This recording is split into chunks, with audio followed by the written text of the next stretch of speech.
বাস্তবতায় আমি আগেই বলেছি, যেহেতু নির্বাচন ব্যবস্থার আমূল সংস্কারের মধ্যে আমরা ঢুকতে পারিনি, সেটা যথাযথভাবেই সেটা নিয়ে বোধহয় কোশ্চেন করার কিছু নেই। আমি একটু আপনার এই আলোচনাটা একটা বলি, কয়েকটা পয়েন্ট ছোট ছোট করে। একটা হচ্ছে যে অন্তর্বর্তীকালীন সরকার তো খুবই ঠিক, তারা তো এককেন্দ্রিক সরকার ছিল না।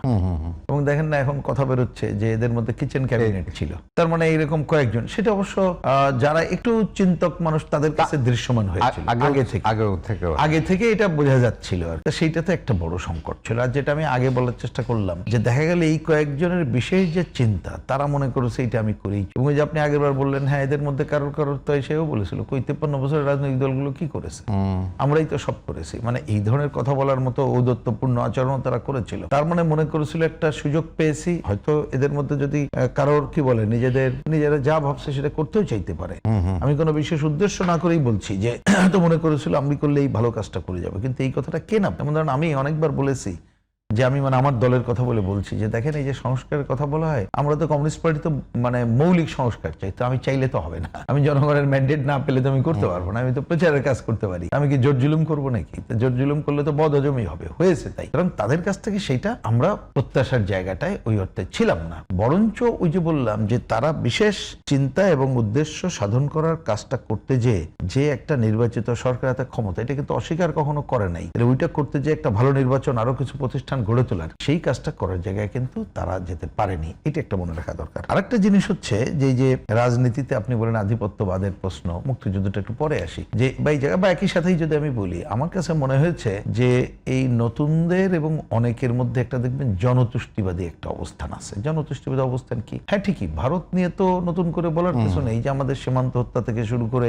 আমাদের যে প্রতিবেশী দেশ, তার সাথে ঝুলে থাকে অনেকগুলো সমস্যা, আমাদের যে অভিন্ন নদীর উৎস, সেই নদীর পানি থেকে শুরু করে আমাদের তিস্তার সংকট, এইগুলো তাহলে এইগুলো হচ্ছে উভয় দেশ তার ন্যায্যতার ভিত্তিতে কাজ করবে এবং দুই দেশের জনগণের স্বার্থ সংরক্ষণ হবে। কিন্তু দেখা গেছে ওই সময় কখন কোন সরকার ক্ষমতায় থাকে তার উপরে নির্ভর করে। যেমন এখন ওই দেশে একটা মৌলবাদী সরকার, তারা ওই দেশের যারা পুঁজির মালিক তাদের উপরে নির্ভর করেই আছে, সুতরাং তাদের পরিবেশটা ভিন্ন। এবং আরেকটা বড় ব্যাপার হচ্ছে রাজনীতি তারা একটি বা এরকম ছোটখাটো দিয়ে একটা জায়গার উপরে তার নজর, যার জন্য দীর্ঘদিন ধরে যে এন্টি একটা সেন্টিমেন্ট আমাদের মধ্যে, সেইটাকে অনেকে ক্যাশ করতে চেয়েছিল। কিন্তু আমরা যদি আমার দেশের ন্যায্যতার ভিত্তিতে ওই ডেডলটাকে জিয়ে রাখা, আব্দুল্লাহ ভাই বললেন সেন্টিমেন্টের কারণে, বলছি যে আমরা যদি আমাদের ন্যায্যতার ভিত্তিতে আমরা রুখে দাঁড়াতে পারি, তখন দেখবেন অন্যরাও কিন্তু, কারণ তারাও তাদের সাথে সম্পর্ক রাখতে হবে, আমাদেরও রাখতে হবে, তখন কিন্তু আমরা অন্য কাজের দিকে আগাবো। আপনি রিসেন্টলি যদি দেখেন, হ্যাঁ কে কোথায় গোপনে করেছে না করেছে আমি ওর মধ্যে ঢুকলাম না, সেটা একটা অন্য আলোচনা, 1 মিনিটে 1 সেকেন্ডে হয়তো তার একটা মন্তব্য করবো। কিন্তু দেখবেন আমি তো দেখতে পাচ্ছি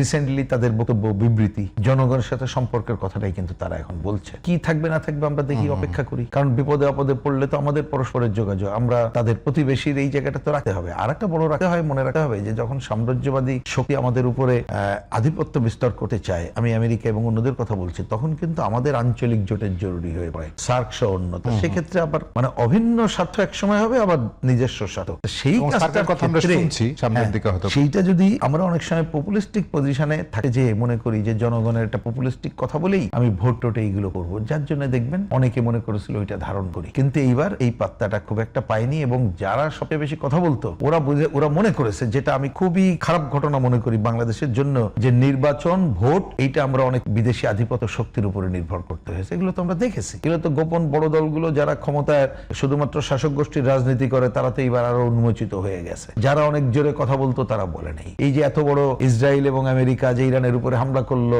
নামটাই নিতে চায় না। তাতে বোঝা যায় যে ওই কি বলে যে প্রভুরা যেন এখন বরং আরো পরিষ্কার, আমাদের তো কোনো বিষয় এগুলো নাই যারা আমরা প্রভু মনে করি না।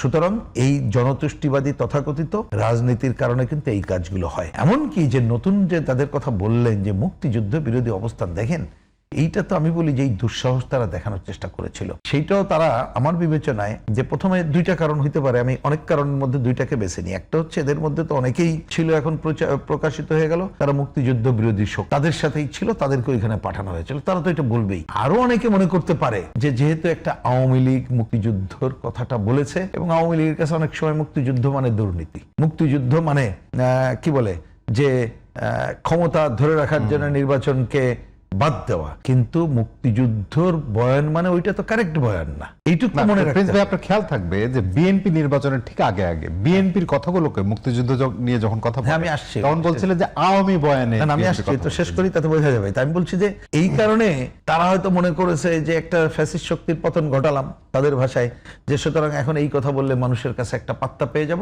যার জন্য সে মুক্তিযুদ্ধকে 47 দিয়ে বা 71-কে অনেক সময় 24-এর গণ অভ্যুত্থান দিয়ে সে প্রতিস্থাপন করতে চেয়েছে। কিন্তু খেয়াল করেন, হ্যাঁ, ওই যে যেটা বললেন, অনেকের কথাকেই তারা একই ধাঁচে ফেলতে চেয়েছে, কিন্তু এইটা যে বাংলাদেশের মানুষ গ্রহণ করে না এবং করেনি, এটা কিন্তু ভোটে সেটা প্রমাণিত হয়েছে। এবং খেয়াল করেন, আপনি মুক্তিযোদ্ধাদের মধ্যে অনেক নিয়ে কথা বলতে পারেন, কিন্তু মুক্তিযোদ্ধা বললে কেউ নাকচ করে না, কিন্তু রাজাকার বললে অনেকের গায়ে লেগে যায়, কারণ রাজাকার তো কেউ পছন্দ করছে না। সুতরাং তাকে কিন্তু মুক্তিযুদ্ধকে অস্বীকার করে যাওয়ার কোনো সুযোগ নাই। আমি মনে করি এইটা যদি বাংলাদেশে যেই রাজনীতি করতেছে, সে আমি, আপনি, আমি আমাকে দিয়েই বলতে চাই, আমরা যদি করতে চাই তাহলে আমার তো ইতিহাস, ঐতিহ্য, সংস্কৃতি সেগুলোকে ভুলে বাদ গেলে দিন। আমরা পারবো না। মুক্তিযুদ্ধ আমাদের অন্যতম ভিত্তি, এই ভিত্তিকে কেউ যাতে অপব্যবহার না করতে পারে সচেতন থাকবো। ইতিহাস অন্য কেউ বিকৃত করছে বলে আমি পাল্টা বিকৃত করে করব তা কিন্তু হয় না, ইতিহাস তার গতিতে চলবে। এবং মনে রাখতে হবে, মুক্তিযুদ্ধে অন্তত পক্ষে আপনি দেখেন একটা গণতন্ত্রের সংগ্রাম ছিল, ওই সময় এই পোস্টারের কথা ভুললে হবে না যে পূর্ব পাকিস্তান শোষণ কেন, তাই না, এই বাংলা শোষণ কেন, তার মানে ওই যে গণতন্ত্র এবং বৈষম্য মুক্তির কথা ছিল, যেটা এবার সুতরাং ওই জায়গায় ওই সময় একই ছিল, এবারও আসলো, 90-এর গণ অভ্যুত্থানে ছিল। সুতরাং আমরা মানুষের আকাঙ্ক্ষা, যেটা সাম্য, মানবিক মর্যাদা, সামাজিক ন্যায় বিচার, এই কাজগুলো অর্থাৎ মানুষের আকাঙ্ক্ষা পূরণ করার মধ্য দিয়ে আমরা মুক্তিযুদ্ধের ধারাকেও পুনঃপ্রতিষ্ঠা করতে চাই, 90-এর গণ অভ্যুত্থানের আকাঙ্ক্ষাকেও পুনঃপ্রতিষ্ঠা করতে চাই, 24-এর আকাঙ্ক্ষাকেও পুনঃপ্রতিষ্ঠা করতে চাই। এর থেকে কেউ বিচ্যুত হয়ে আমার ধারণা বাংলাদেশের রাজনীতি কেউ করতে পারবে না।